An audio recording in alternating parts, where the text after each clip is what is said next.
And good afternoon to one and all. Thank you so very much for joining us on Viewpoint. We're here Monday through Friday, and today being Wednesday, of course. We are also back again this afternoon at 5, an interesting conversation that would be continued from where we left off last week. Something you don't want to miss. I'm not going to fill you in because I want you to live in a little bit of suspense so that you can at least, not be surprised, but at least look forward to the moment. All right, thank you so much for joining us, those on the live feed. Thank you too. We are streaming live on TV Carib. I want to remind everyone, if you don't have TV Carib service, you can go online and all the information is there for you to determine whether that is and can be a preferred source for your entertainment and information when it comes to home. And also on Facebook, social media, we are there too as well. And Can't Beat Radio. You could never squeeze radio out of the whole mix. It has been like this all along. And if you're in your car, yeah, radio's there. If you're at home, some people don't even have radio at home anymore, but that's okay. And now on your handheld device, you can have a radio app that allow you to connect to any radio station that you so wish. So thank you so much for joining us. Dr. Jullian Rollocks is my guest today. He's here with me to speak about, among other things, certain type of abuse that are meted out to some of our seniors on St.Maarten. And, well, maybe to put a suggestion, one or two here or there as to how we should prioritize addressing some of these, because it's not the nicest thing to experience when you have lived all your life and have contributed to the development of your country, and then when it comes to reaching a certain certain age, you pushed aside or abused, and that type of stuff. Mr. Jesseroon speaks so eloquently about it, and Mr. Dr. Jullian Rollocks, good afternoon to you, sir, and welcome to the show once again. Well, good afternoon. It's been a little while, Wendell, but for me it's always a pleasure and a privilege to be on PG82, to be on your program, so we can share certain ideas and we could share certain objectives. Yeah. You know what? Let's get the elephant out of the room, because when we start talking about other things, it can Is there elephant in the room? Okay, all right. It's a metaphor that simply, that anyhow, that simply speaks of the most important thing that is right in front of you. What actually brings me here? Yeah, that's right. You've had an experience, and I think you have. It is online for the moment. Your release also have reached the Daily Herald, but I don't think they have printed anything just yet. So everyone would have an opportunity to hear. But thank you for wanting to share that on this forum. Well, the article I issued last night to the various media houses. Mm-hmm. Mr. Roddy Heidegger has already printed it, and I'm looking forward to the others publishing it to those concerned. Mm-hmm. 2 weeks ago, I decided to go to Curacao because my family lives there. Mm-hmm. In particular, my two wonderful grandsons. One is almost my height, and he's 13 years old. The other one, that's Jullian Rollocks the third. The other one is Jael, and he's a football fanatic. Okay. And I must say, from his results with the other teams he played with in the barrios, he's among the best. Mm. Okay, not because he's my grandson, because of his results. Because as the next teacher, blowing hot air don't get it done. As you as an old teacher know. Mm-hmm. blowing hot air don't get it done. You gotta make your student, your child, your grandson, your grandchild be result oriented. You could come home, and we grade from 1 to 10. You could come home with a 3, and they could say, "Man, that's a nice man. That's a good report, man." Or you could come home with an 8, which is closer to the 10, and I'm gonna tell you, that's the way to go, Joni. Go. That's daddy like that. But when you come home with 3, I tell you, no. You're going to do it over, and you're going to do it better. Here I am at the airport. I think it was earlier part of the month.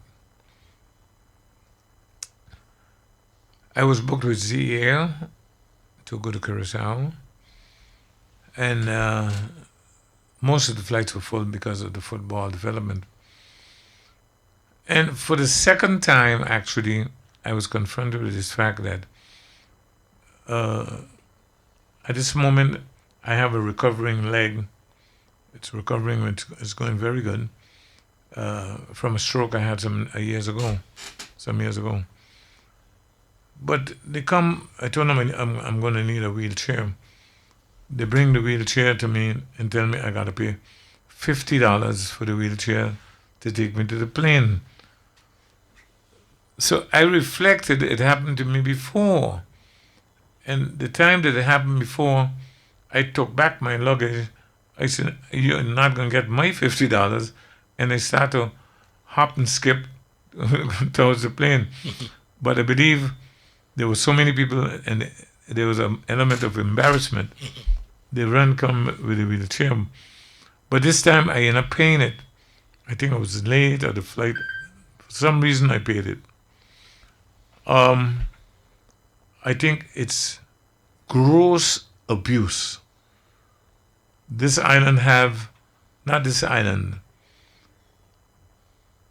world that we live in today, the disabled is part of it. I am part of a group that goes swimming 3 times a week.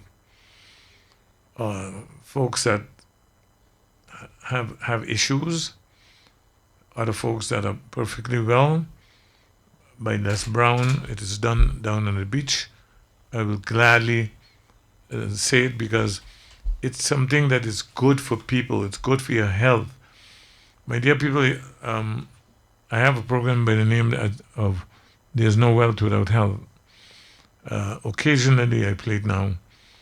And that has more to do with priorities. Nonetheless, here we are with this $50. I paid the $50. They took me to the plane. I'm real upset now. Obviously, because you are abusing. I already bought a ticket. I already got a seat. And it reached down to the point where the good lady explained me, it isn't her, it's upstairs. And if I don't pay the $50, I'm not going to get on the plane. If I don't pay the $50, then you're going to have to walk it. That's abuse. There's absolutely nothing else you could call it but abuse, and it has got to stop. In the ICAO, it's an organization of aviation worldwide, have that it is not permissible to charge. Several organizations, I did the research. And when I was returning from Curacao now with this ZAIR, I wasn't charged. I must admit that. I don't know if 50 covered the both ways, but the bottom line, disabled people should not be abused. In St.Maarten right now, there is a gross abuse taking place of seniors. In Curacao, which also has its problems. But for instance, let me just say for instance, we pay at my home, we prepay our electricity. Prepaid. Okay? Right. It's prepaid. A little box is installed in your house. You go to the shop or to whichever outlet. You put, let's say. Oh, yeah, it's like the top-up system. Right. It's the same thing. You come home, you put in your digits, and you have 25 gallons worth of current or 100 gallons worth of current. All depends on what you want. Yeah.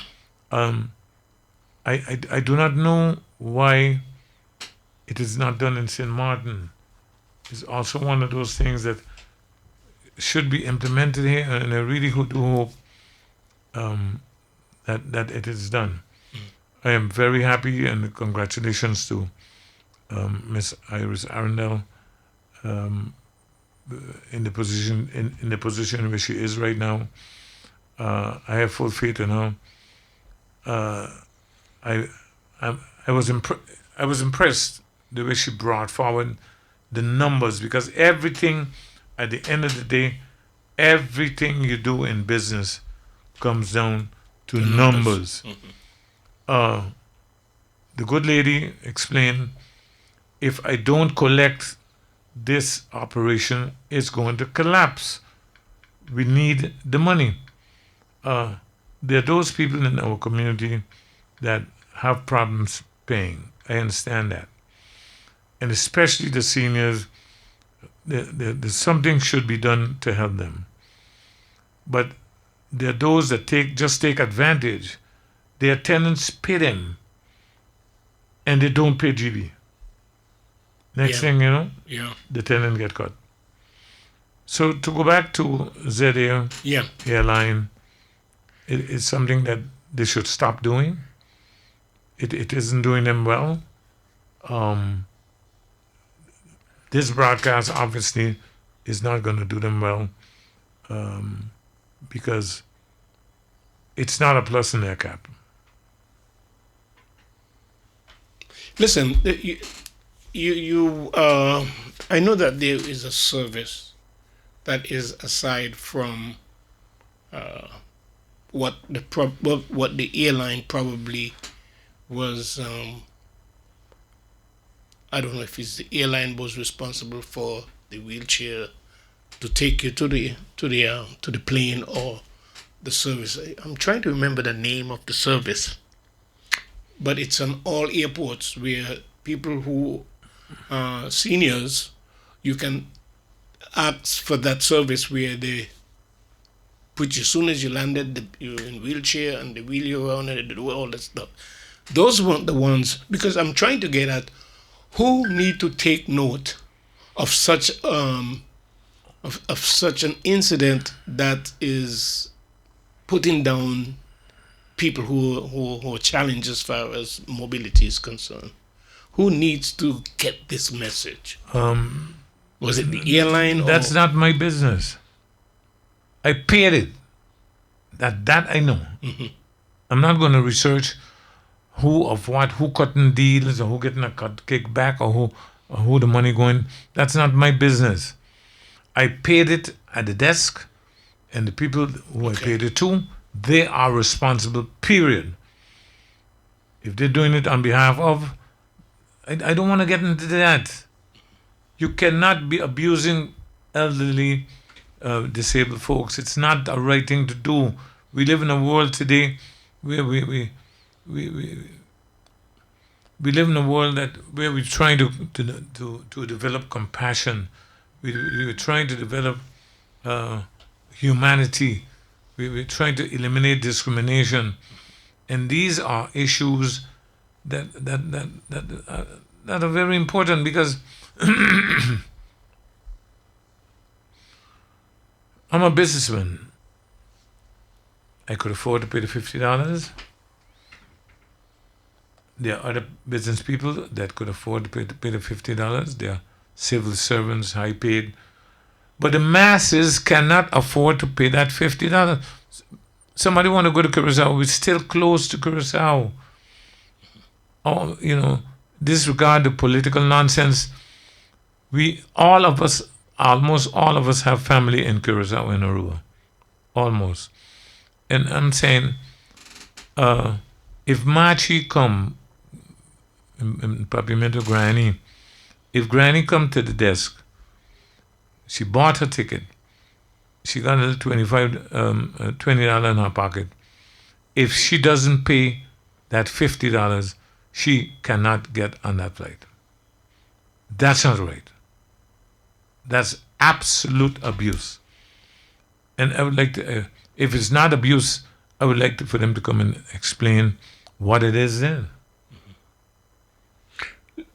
The whole point about the additional $50, which means it make it more expensive for physically challenged people to travel. Not only that,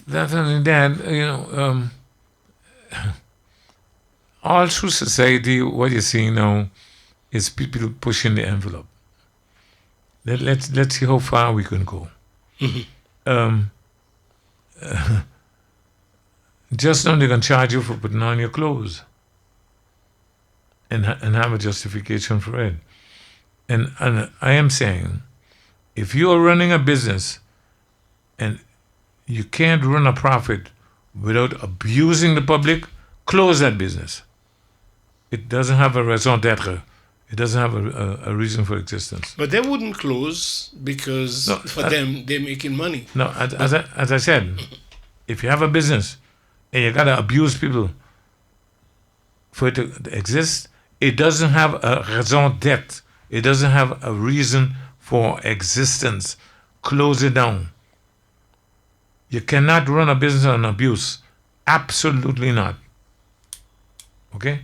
I've been in the grocery business. I've been in the car business. I've been in the gold business. I've been in several businesses, and I give thanks to the Almighty that they were all successful. You know, why am I not in the grocery business? When I started the Chinese coming into the business, I told my brothers, it's time to move. It's time to get out. Mm-hmm. Because the principles that they run their business on, Afu, God bless him, and rest him, was a good friend of mine, and he used to give me little tips. The principles that they run their business on, we can't compete. A Chinese brings in another Chinese. That Chinese work for the boss, according to Afu, for a bowl of lice and a place to sleep. That's the way he said it. For a bowl of lice, rice, which is rice, yes, and a place to sleep. He does that for 5 years. And after that 5 years, that Chinese gets set up in a separate grocery for himself. That's one. Two, Chinese work in the grocery for distraction, for play. They enjoy, they just enjoy, they just enjoy working because it's in their culture. We go to work 8 hours, and after that we go home and we think about work again the following day. Mm-hmm. But they can work 24 hours. Just a couple of hours in between to rest, and they're gone again. Because where they work, they play. Where they work, they love. Where they work, they make their children. So, we've been very successful in the grocery business. Why? Because you have to be extremely focused. Whatever business you're doing, you have to be focused. You can't be there today, not there tomorrow. No. You know, I'm in the phase of recovery. Recovery isn't today and not tomorrow. It's every day you're busy with it. Mm-hmm. You're massaging your leg. You're putting it in the hot sand. You're going to swim. You walk. You gym. You bike. Every day you have to work at it if you want it done. I am extremely happy with things I have achieved in my life. I had years wanting a doctorate, years. And then I found this university in Europe, and They told me the conditions, and I put some time in 3 years and got it done. You had the time. Excuse me? You had the time. Yes, I had the time because I was recovering from the stroke. So what do I do with my time? Use your time. Because time is something, don't play, don't come back. It's like a river. Pass there once, that's it. And I put a lot of time into it, a lot of focus, and I got it done. Anybody can do it. But you got to be willing to focus. Mr. Les Brown, very good friend, he leads a group of folks to swimming down at DV from Sunday to Sunday. Our group go Tuesday, which was yesterday, we were there. Tomorrow afternoon again, and Saturday morning. And if Mr. Les isn't there, it's because he's ill or he has to leave the island. And that's seldom. That's how consistent you are as far as that is concerned. He is extremely consistent. And what amazes me about this group, we have about 30 to 40 women. We only have 3 men. That's remarkable. And I know this is big. I know. Sorry. This is big.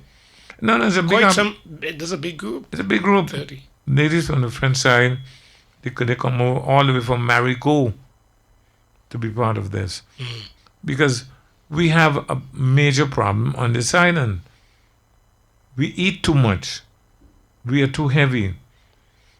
Diabetes, high blood pressure, uric acid, gout, and I could name the various diseases. And I'm saying, die? Oh, that's the easy part. All of us are going to die. But the quality of life while you are here can be better. That's what it's all about. So as far as the bad experience that you've had, I guess your focus was also on what about those persons who could not afford it? It only means that they would be left out. But obviously, if they don't have somebody to lend them $50, or if they can't drag themselves into the plane, they're going to stay on the ground. And that's not fair. Because the majority of this country are working people. The majority of this country are people on minimum wage. And these people must not be taken advantage of. You think there's little consideration for people who are physically challenged and their mobility, even in our development, when it comes to infrastructure, when we put certain things in place, the last thing they will probably include in the plan is how about these persons?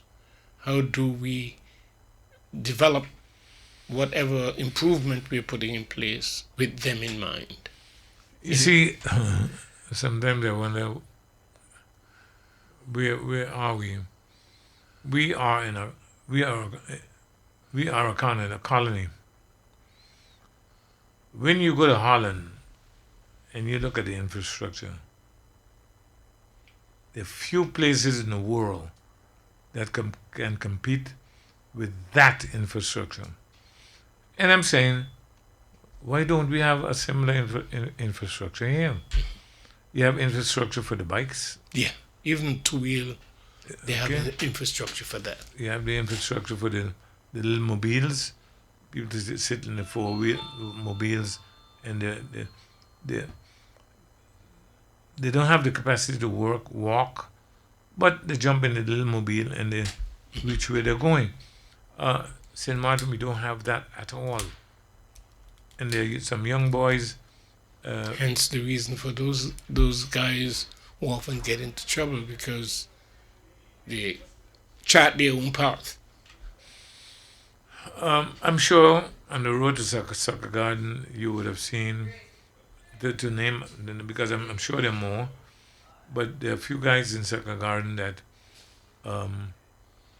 they have, of late they have gotten a little mobile, but some of them, They need protection. Yeah. Because often we see them on the road, some of these guys in wheelchair, at night as well as during the daytime. And protection. if you're always on the rush, on the go, it's so easy for you to just hit them, miss them. Yeah. And with the recent development of how we are driving, I drive a car, and there are times I'm dead scared. I know. I'm sure you know the feeling, because you got to watch on right, you got to watch left. We have a lot of motorbikes on the island at the moment. Some of them drive very, very, very, very well with a helmet, and some drive reckless. Yeah. So you got to watch out for them too. So the point I'm making, with the infrastructure I see in Holland, with the housing development I see in Holland, it was declared yesterday that the minister is going to be building 4,000 houses a year in the coming year. Where? In Holland. Okay. Yeah. Badly needed though, because they have issues with but at the same time, the minister here declared we have 4,000 people registered for our house. So I'm saying we need help. We need help, and we've got to stop wasting all of this money on consultants. When you hear the money, they had two consultants at GB. Those two consultants, just before the march, resigned. We have heard nothing from them since. No report, no accountability. Why they resign? Nothing. Absolutely nothing. Those things aren't right. Again, it's abuse. Yeah. It is not right. And most of these abuse is always directed at those who are unable to at least live up to the kind of expense that is handed out to them. Let me take one of the last examples. We have 15 casinos. I said 15. And they're not allowed to have a bank account. And I'm saying, why do you think these people are drawn to St.Maarten? Because of the things they can do. I think you have a phone call coming in. Yeah. Yes, good afternoon, call. Ooh. Yes, good afternoon, Mr. Moore. Very interesting topic. I just like intervene because what Mr. Rollocks is saying there is so right. Especially when the plane is concerned with the wheelchair. Mr. Moore, as you know, I am a disabled person, and I also travel. And whenever I have to travel, I also have to pay the same $50 Mr. Rox is talking about. Whenever I go to Santo Domingo, I go to Curacao, or I go to Holland, I have to pay this money. And I find it's a kind of disgusting because my ticket costs more than a normal person ticket. So I applaud him for that, and I hope that somebody could do something about it. Thank you, and I'll continue listening. Okay. Caller, thank you. This is one of the problems that we have on the island. We've got to speak out. How could we have 30, 40 women in a therapeutic recovery group on the beach, and we have 2 or 3 men? The men got to face up, because there are men that are home with problems. Yeah, well, men are very reluctant when it comes to. We'll talk some more about that. Let me take a break at this point. We'll talk more about that. Let me take a break. Folks, you're listening to Viewpoint. I'm here with Dr. Jullian Rollocks. Of course, we'll come right back and continue this conversation. We'll be right back. Rollocks is here with me. We will continue. Joanne, is there a call? All right, let's take it. Let's hear what the caller has to say. Good afternoon, caller. Yeah, good afternoon, my brother, Mr. Moore. Oh, yes, sir. It's not bad. I just called to big up my homie, Dr. Rollocks, Mm-hmm. And I just want him to know that his grandfather doing that too, because we go way back, and it's years I haven't seen him or get a chance to smile or laugh with him, because he has such a great sense of humor always. Yeah. And he's very intelligent, so it would be a pleasure just to big him up, man, and hear him, while he's being a doctor, because I'm a bit older than he is, but, he got such, the idea is to stay healthy. Mm-hmm. Without health, there's no wealth, There's no health. There's no wealth no without health. Yeah, without health, you don't have no wealth neither. Yep. It wouldn't work. So he formulated that good when he did come up with that years back. Yep. I appreciate hearing him, and I want him to know that I big him up, man. All right. Thanks a lot. Gladly done. Gladly done. That's my people's self. Thanks, sir. Okay, man. Yeah. Bless you, brother. Yep. You heard blessings. You Blessings. heard the name, right? Blessings. Sorry. Did you hear the name? No. You call his name. I didn't hear the name. That's Glenfield. What's more important is that blessings to my brother. Glenford. And thank you very, very much. The most important thing is to try and keep trying to build your society. Whatever, I'm getting up in age now. you won't be young for long. And life is short. I thank you so much for that that big up, and I ask you please continue to listen and stay in good health. When we were going to the break, you mentioned about the amount of ladies that are part of this recuperating group, exercise, and I meant to say to you that men are usually they either give up or sometimes they don't feel that it makes any sense. So when it comes to going to the doctor, period, those kind of stuff, men usually lay back a little. They wait until the last case scenario to even try. So I know of so many cases that where men waited for the last.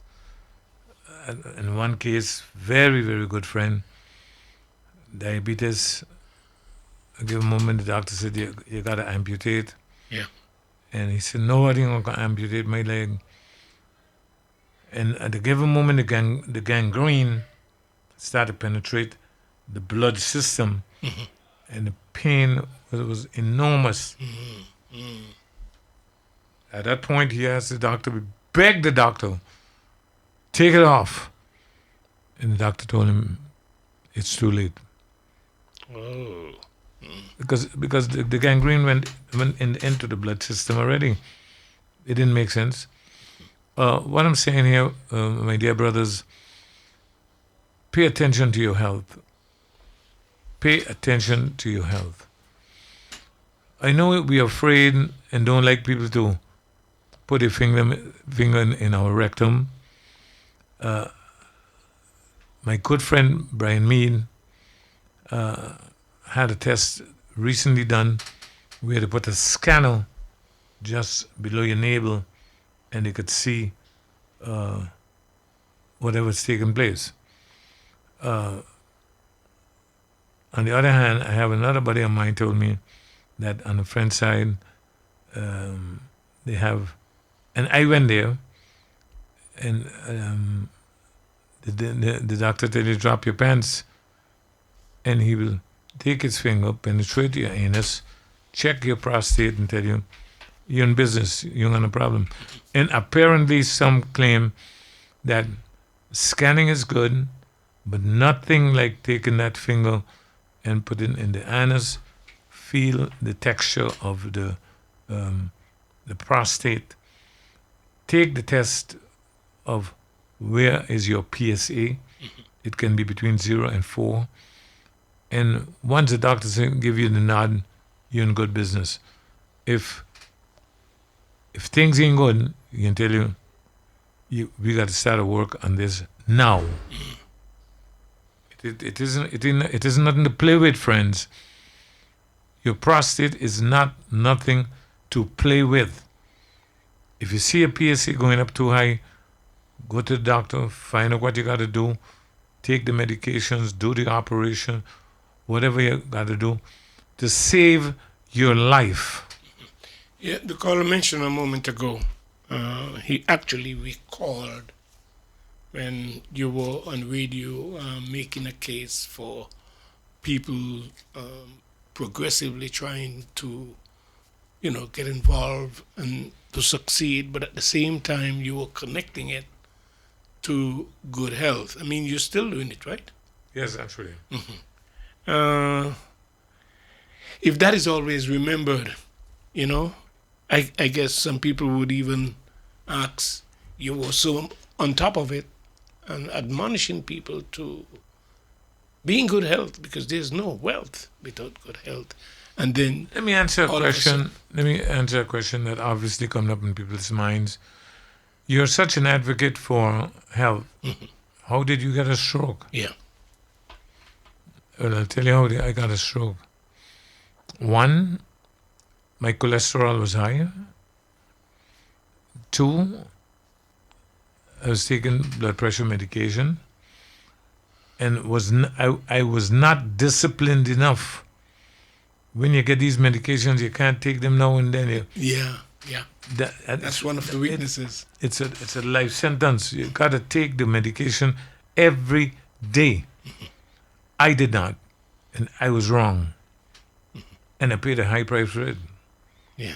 Because I recently was in Curacao, and I went to visit Dr. Moses. Dr. Moses was the lady that I got elected into Parliament. Yes, into Parliament. And she said she was glad to see me and so forth and so forth. She said, Rollocks, do you remember when you got a stroke, you couldn't even walk? You couldn't walk. And I looked up in the sky, and all I could have done is what Mommy teach me. Thank you, Lord. Thank God. Give thanks, because I came a long way. Yeah. It's not an easy road. It's very hard, because you got to be constantly at it. You could take a day off. Yeah. But when a day over, back on the bike, back in the gym, back in the sea. I want you to think of what you can say to people in general and also to businesses that they need to be more considerate to people who are physically challenged. And I'm using that. I got that phrase from one of the nurses at the hospital. They think that's a more dignified way to make reference to people who have mobile challenge. They're not as mobile as they would want to be. And ask them to be more considerate and have more compassion in your closing statement. But before we get there, because I'm watching the clock, those persons who are in this group, obviously they have hope that, and you're taking these therapy and doing all you can. Would you say that had you not been doing this, you probably could have been in a worse case where you... Not probably. Certainly. If I was not active, I would be in a corner somewhere, crump up. But the progress, you find it slow, or the pace is good enough? The progress is extremely slow. But I always say, I'll take it an inch at a time. If I get an inch progress, I think I did well. Before we continue, we must commend the nurses. Boy, those ladies do a job, I visited the White Yellow Cross some days ago, visited a buddy of mine there. And if you see the work they do and shift to 24-hour shifts, we really got to bow our head to the policemen, to these ladies that are nurses, because a lot of them got children at home. Yeah. A lot of them got other things to do, plenty things to do, but they are on the job. Okay? And it takes an extreme amount of effort to make people feel that they are value. That's what gives them a sense of value, correct? That's part of what they bring when it comes to the service they provide. And that's a fact. Look, I told someone yesterday we were on the beach. I said, "You want to see somebody get humble?" I told him I hate arrogance. I hate to use the word hate, but I hate arrogance. I taught at school, and always I was a very strict teacher, but not arrogant. You get an arrogant person and they get sick. They become humble like they become humble like a church mouse. Because sickness don't play with nobody. Boy. Sickness don't play with nobody absolutely. So if you're listening to this program today, it's very challenging because we have a lot of junk food palaces on this island. And I want to squeeze this in. I read on YouTube some days ago, a guy said, the hamburger places are selling thousands of hamburgers around the world. He said, but I don't see a farm with thousands of cows. So where do these hamburgers come from? That's a question.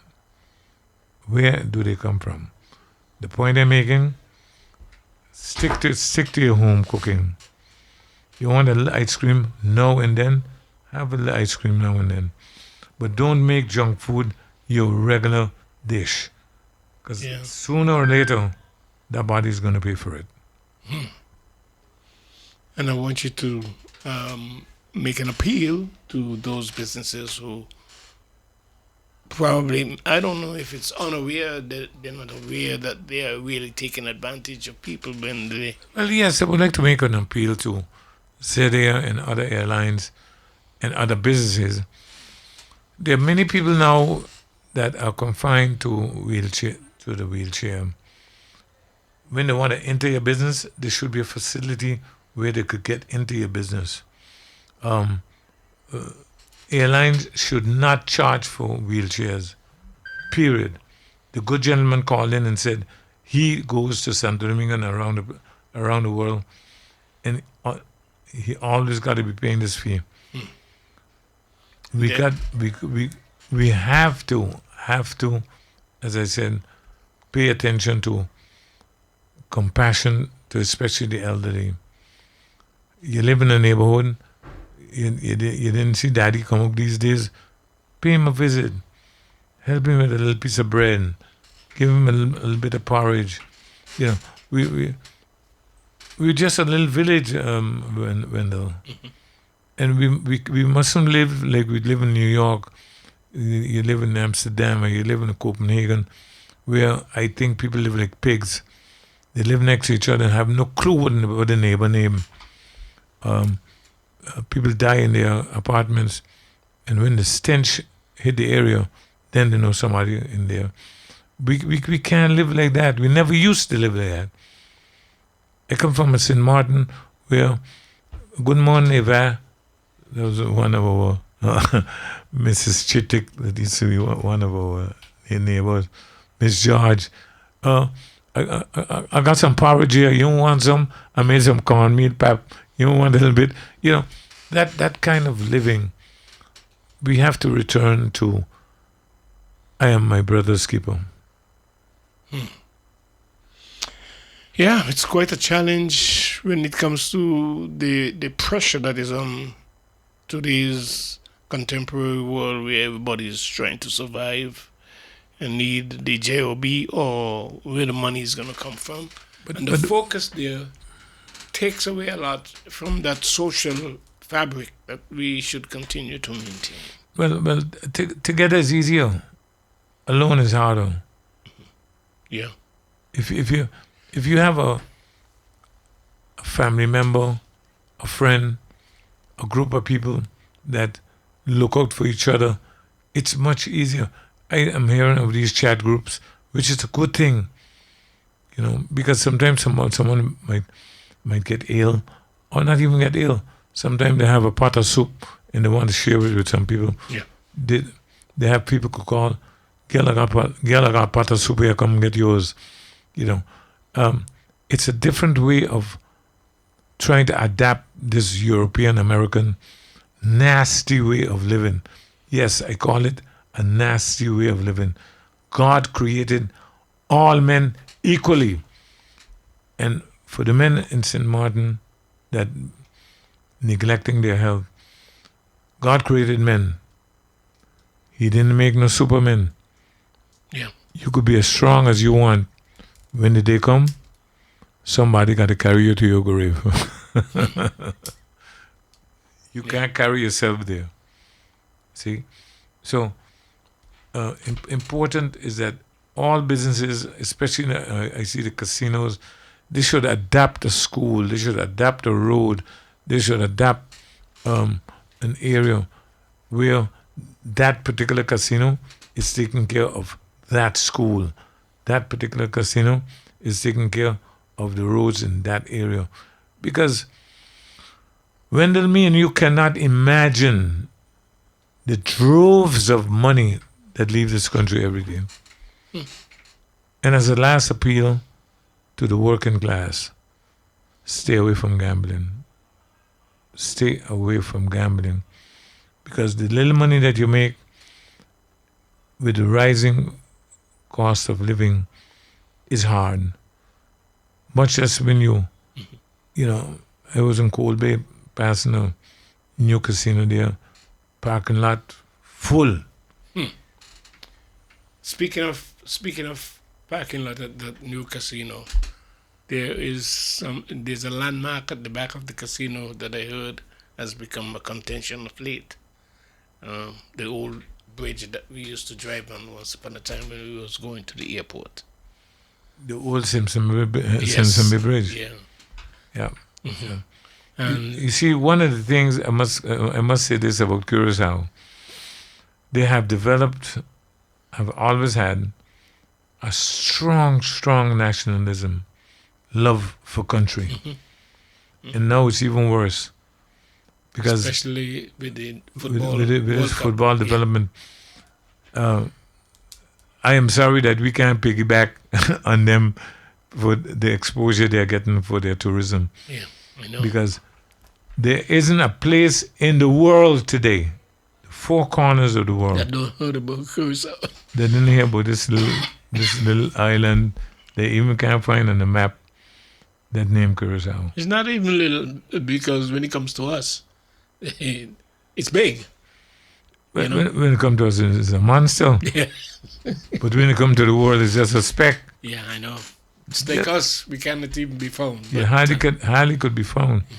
But the impact that they're making in the world is just enormous. Yeah. And that is something that has to be part of the educational system. Well, that has to become part of our education system. Love this country. Don't only rape it. Love it. And that's what we see the most. In closing, I just want to thank you for mentioning that the idea, hopefully those in authority will think of it and come up with something that some of these businesses that are taking the life of the actual dollars out of this country should be adopting something in St.Maarten to the point where it helps with 15 people. With 15 casinos, we shouldn't even have to be paying taxes. Shall I let that be the final word? I leave it at that. I want it, Dr. Rollocks. I want to just thank the listeners. Thank you very much for tolerating me. And thank you very much for the support you have given me over the years. I humbly accept, and may God bless you. I might just add that having reached this milestone of being able to achieve your doctorate, you sit at a place where you still want to make your contribution from a professional standpoint, where you give people ideas as to how they can make their lives better. But sure, you don't become a doctorate by sitting on your hands. You got to do a lot of studying. You got to do a lot of reading. It starts with your bachelor's. You do 4 years of that, and then you continue with another 4 years for your master's, and then you continue another number of years for your doctorate. Well, you don't really, the doctorate don't really have years limited to it. You can condense that. You can, Yeah, but you have to put the time in. Yes, definitely. It eats a lot of time. Yeah, but that's for people who aspire to be at the very best. So. Well, you know, one of my motivations was legacy. All right. Leaving a certain legacy for my children and my grandchildren. Yeah. And for my grandchildren to want to be a doctor. That can inspire them to be high achievers. I'm going to leave it there. Thank you so much for your time, Dr. Rollocks. And thank you too for watching and for listening. We'll be back again tomorrow. And let me just give a little digging. I'll be here this afternoon at 5. So come and check me then. In the meantime, take care. And over to the newsroom we go. Goodbye.